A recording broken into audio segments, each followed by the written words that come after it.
Tyrannid and Chaos fans, don't miss some awesome new bases from Elrik's Hobbies. Spikey bits. Welcome back, Hobby Maniacs. I'm Baer, and today we're going to take a look at the latest line of bases from Elrik's Hobbies. These are Corrupted Outposts, and I think they make a great base for both Nurgle / Chaos and Tyrannid armies out there. So a very well-timed series of bases here from them. Now, of course, you can use them for anything else out there too if you want this like crazy corrupted, like overgrown kind of look. I mean, even Imperial Guard Catachans, this would be a pretty good kind of style base for them. There's a lot of uses out there for these, and at first glance you're kind of like, eh. But then I'm like, oh, wait a minute, you can use these for all sorts of things. Okay, but the detail on here is definitely on point. So let's take a closer look first at how easy it is to order from these guys. So Elrik's is always my first stop when it comes to resin bases, just because I know they're quick. They're in the central US. So generally I can get my stuff, within a week in the most cases, I suppose. But also they got some really cool designs that work well for a lot of different armies, like you saw here with this new base. So here's their site. This is how easy it is to use their stuff here. You can kind of browse through at the different shapes and sizes of the miniatures and kind of see the design. And we're going to put these on the table and see exactly what will fit on what where. But the cool thing is you can kind of go through and check out all the different sizes and the pricing. So $9.50 for your standard, 32mm base, which I think is pretty affordable, on down to your Night Titan base, which is only $11.50 right there. Again, very reasonable price for all the time and effort that you're going to save not having a hobby on your bases and just straight up paint them. I think this is this is a good trade-off right here. And they've got really high quality. They got a ton of stuff on here. They got paints.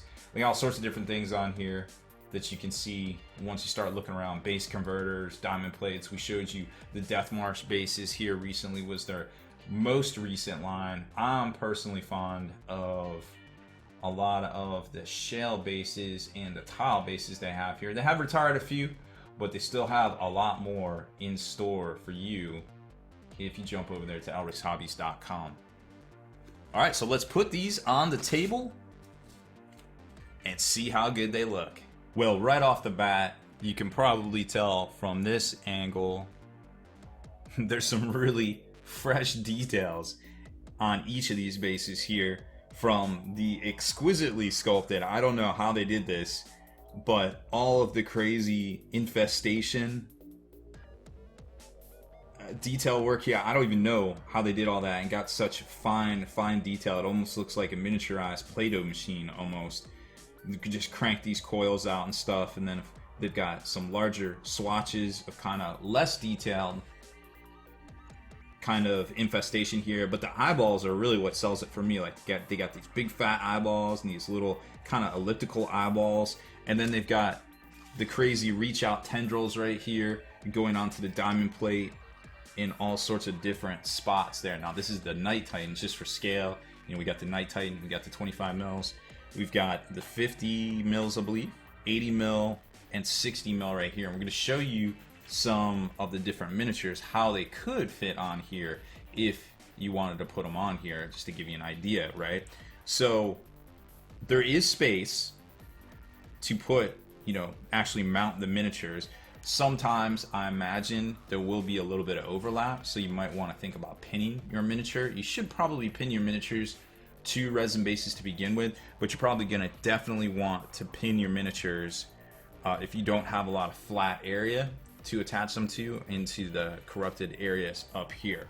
So just to give you an idea, here we've got our Night Titan, or our Custody Titan, that's going to be almost done. We've been working on this thing for a while, so you can see that it will overlap a little bit, and there is a little bit of spacing right there, so you would have to kind of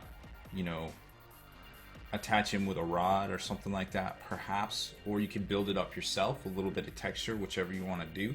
But there is plenty of space. Actually, if you go this way with it, it looks like it mounts a lot better. So there's lots of opportunity there to put models on. The 80 mils are a great size for a lot of the larger dreadnoughts that have been coming out from Forge Roll, and this one just so happens to kind of have the necessary pose to go up on here.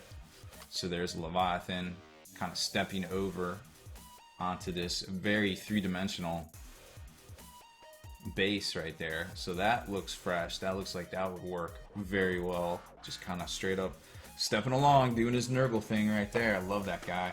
And these, again, great for a lot of different things. I don't have any Tyranid miniatures, unfortunately, but we could definitely put some Plague Bearers on here. Plenty of room to spread out and such.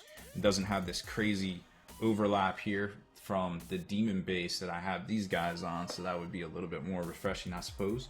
Or just a Cultist or something like that. Some Necromunda guys, whatever you want, would fit on there very easily as well. And for this, I got something special to show you. But then on the 60 mils, you know, stuff like Robbie G would even fit on here, believe it or not. The way it looks like he would fit on here, the way they cut it out and left the cutouts.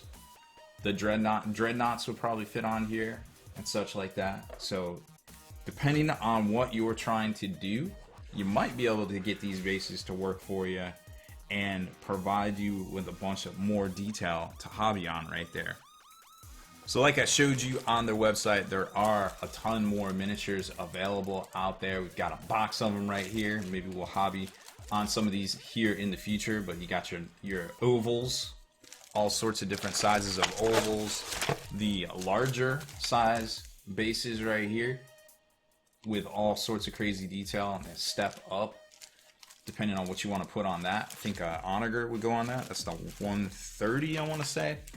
That thing looks pretty cool. And then you got the super duper base, depending on what I don't even know what you would put on here, but I suppose there's plenty of room to do it regardless right there.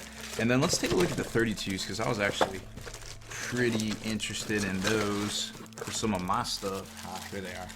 So here's the 32mm bases, just like we showed you. Lots of room. Some of them are covered up, but a little foot.